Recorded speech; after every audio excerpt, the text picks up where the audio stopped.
tofu pizza car aujourd'hui on va parler alimentation, mais surtout crise de hyperphagie, comment s'en sortir, arrêter de tout contrôler et ne plus avoir peur de ça. Donc des glucides. Oui, des petits glucides. Alors, je vais vous mettre en image mon assiette qui est très consistante.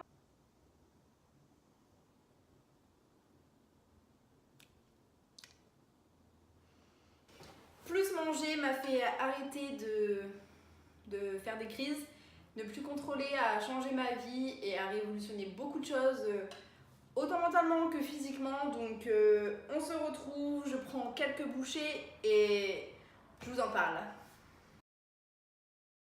Bon, maintenant que vous avez bien mangé, on se retrouve pour parler du sujet de la vidéo, qui est d'apprendre à manger plus pour se sortir de l'hyperphagie. Alors pour commencer, si je peux vous dire quelque chose, c'est que, comme le dit Margot, une amie à moi, plus vous allez contrôler votre alimentation, plus vous allez perdre le contrôle, et c'est totalement vrai. Beaucoup d'entre nous, alors je vais brièvement avant tout vous parler de quelque chose. Alors j'ai souffert d'anorexie pendant 4 ans, un peu plus de 4 ans, et je vivais dans le nord, je suis descendue dans le sud, à Cannes, qui a changé totalement ma vie et que jamais de la vie je regretterai cette décision qui m'a fait que du bien. Et du coup je vivais toute seule, parfois c'était dur, la solitude, d'être loin de ma famille, de mes amis, tout ça. Et en fait pendant 1 an j'ai souffert de hyperphagie.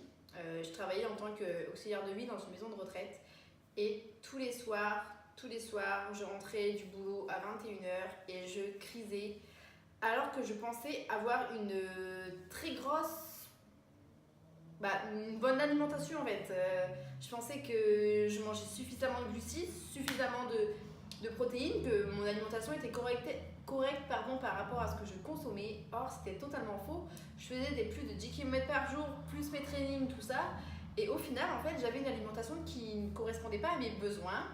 Ce qui fait que je pense que c'est à cause de ça que je faisais des crises. Alors, pendant 1 an, je m'en suis pas du tout rendu compte parce qu'en fait, mes crises, je pensais que c'était dû au stress, à la fatigue, tout ça. Alors oui, ça peut être une des raisons de vos crises.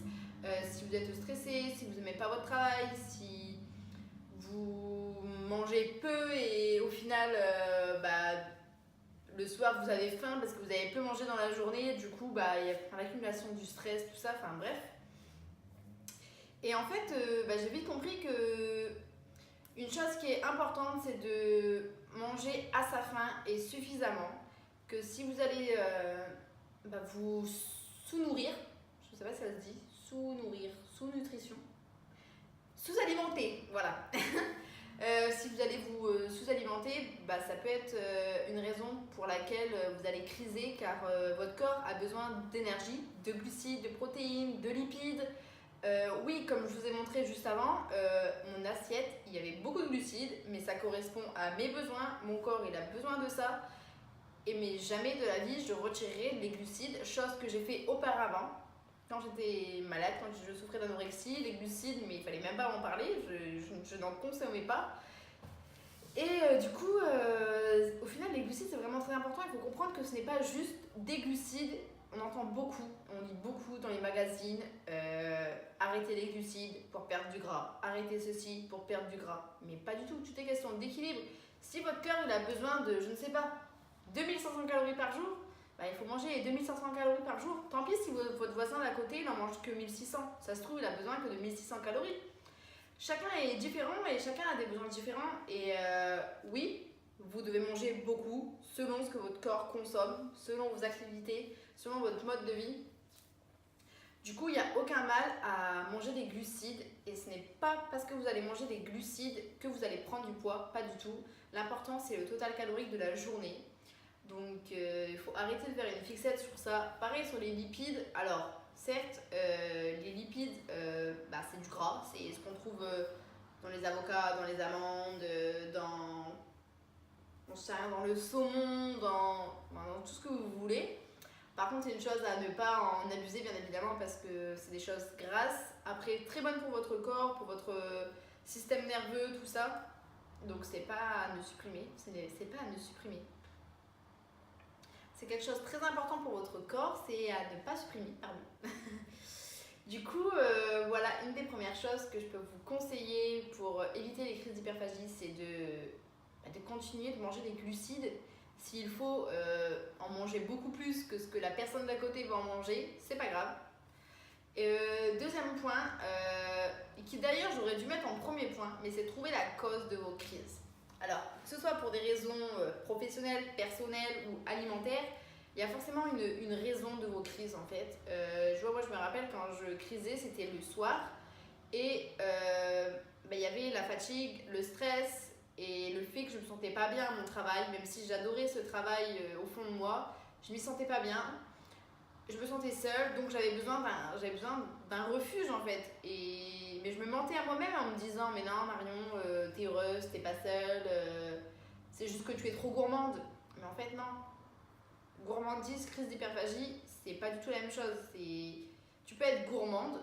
À l'heure actuelle, je suis très gourmande, mais je ne fais plus de crise d'hyperphagie. Ça m'est arrivé il y a peu de temps, mais en fait, je prends même plus ça comme quelque chose de négatif, étant donné que maintenant je sais pourquoi je le fais, et ça arrive une fois tous les 4 mois, on va dire. Enfin, ça n'a rien.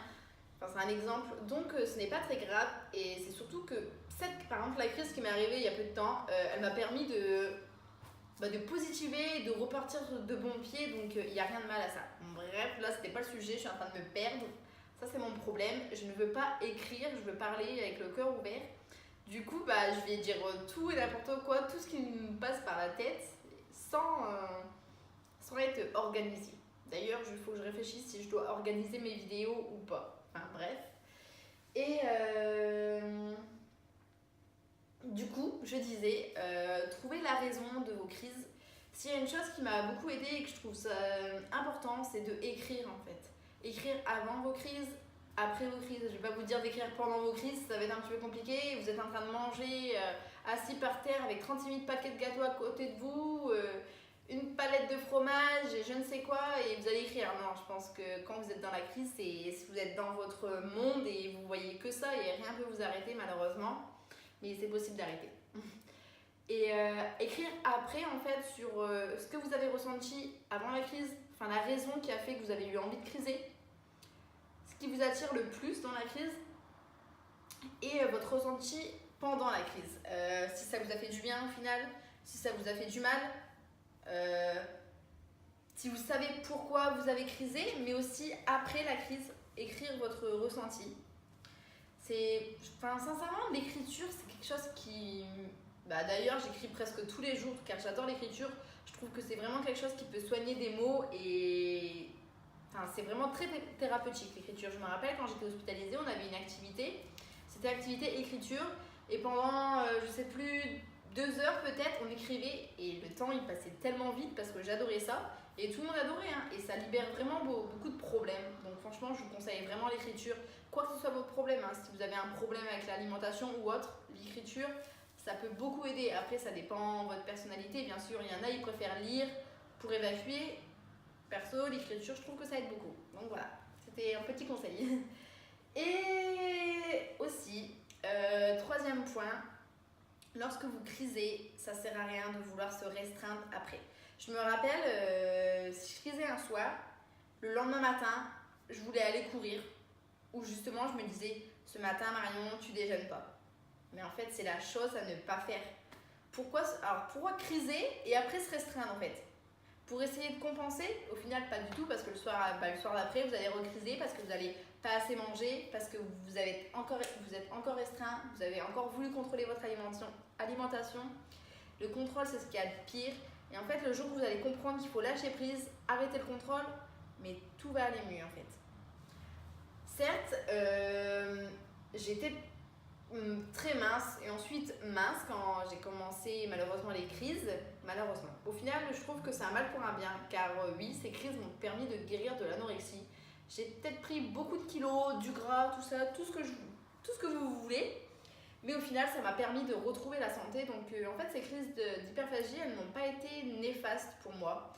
Bien sûr, quand je me retrouvais dans ces situations-là, j'avais qu'une envie, c'était, désolée, mais j'avais qu'une envie, c'était mourir. Je voulais plus faire partie de ce monde. Mais au final, avec le recul, ça m'a appris à relativiser, à positiver, à apprendre sur mon corps, sur mon alimentation. Maintenant, j'ai plus de peur. Je sais manger ce que je veux, quand il faut. Parfois, je peux manger mais beaucoup sucré. Et puis quand j'ai pas envie de manger sucré, je mange pas sucré en fait. J'écoute totalement mes envies. Certes, j'ai pas l'alimentation la plus saine possible. Si j'ai envie de manger un BN, tant pis, je mange un BN. J'ai envie de manger un BN, j'en mange un, tant pis. Si j'ai envie de manger du muesli, je mange du muesli. Si j'ai envie de...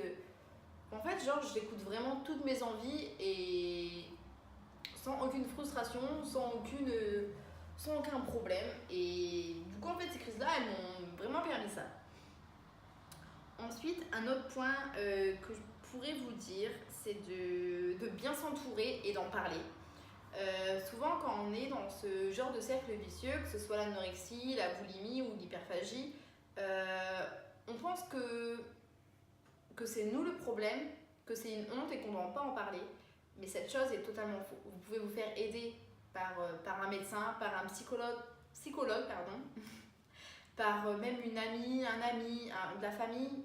Vraiment parler, c'est vraiment très important de se sentir soutenu et d'avoir le soutien d'une personne qui vous épaule et qui saura vous dire que là il y a un problème, qui saura même vous écouter.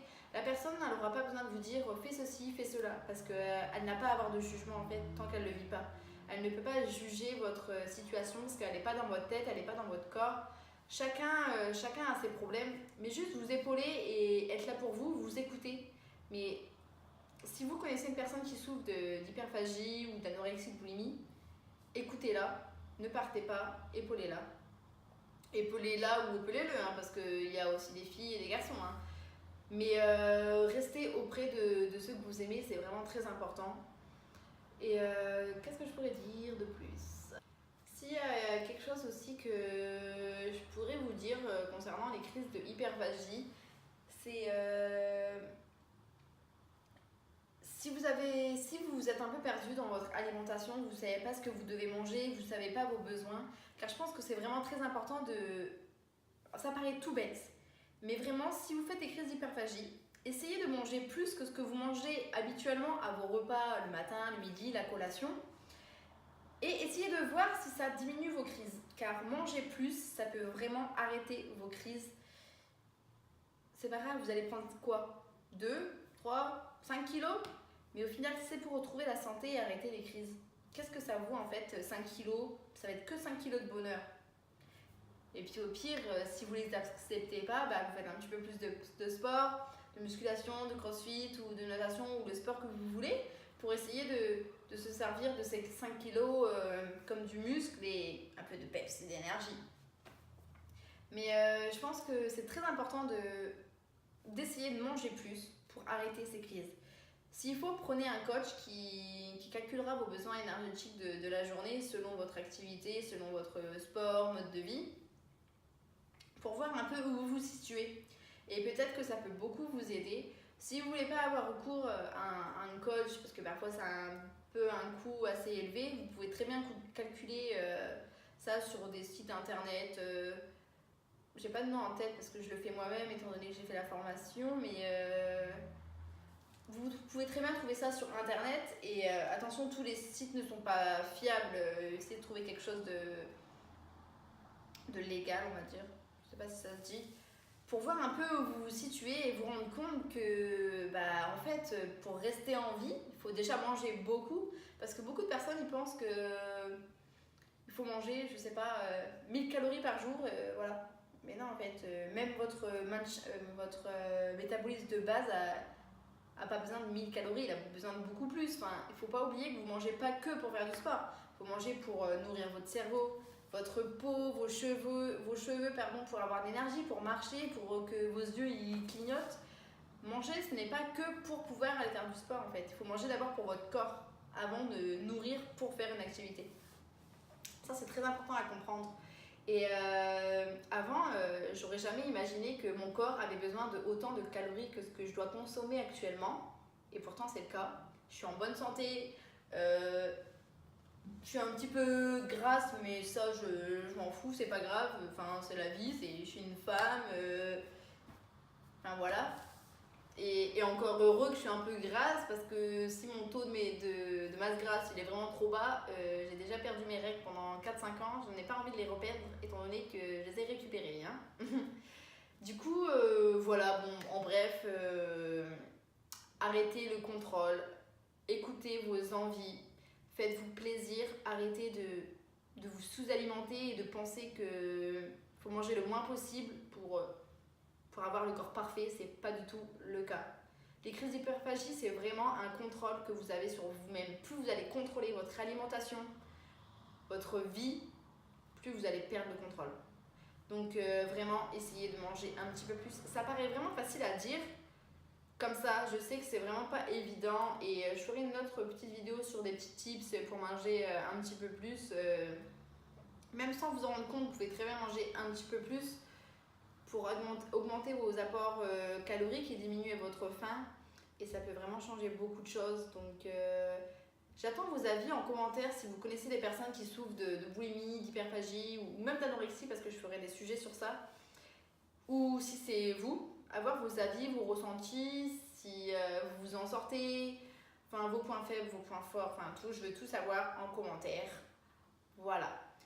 Désolée, ça a été un petit peu brouillon, mais j'espère que ça vous aura plu quand même. Je vais essayer d'être un petit peu plus carrée dans mes paroles parce que du coup je me perds. En fait, j'ai tellement de choses à dire que je dis tout et n'importe quoi. Enfin, tout et n'importe quoi. Je dis plein de choses en fait. Donc voilà, j'espère que ça vous aura plu et on se dit à la prochaine.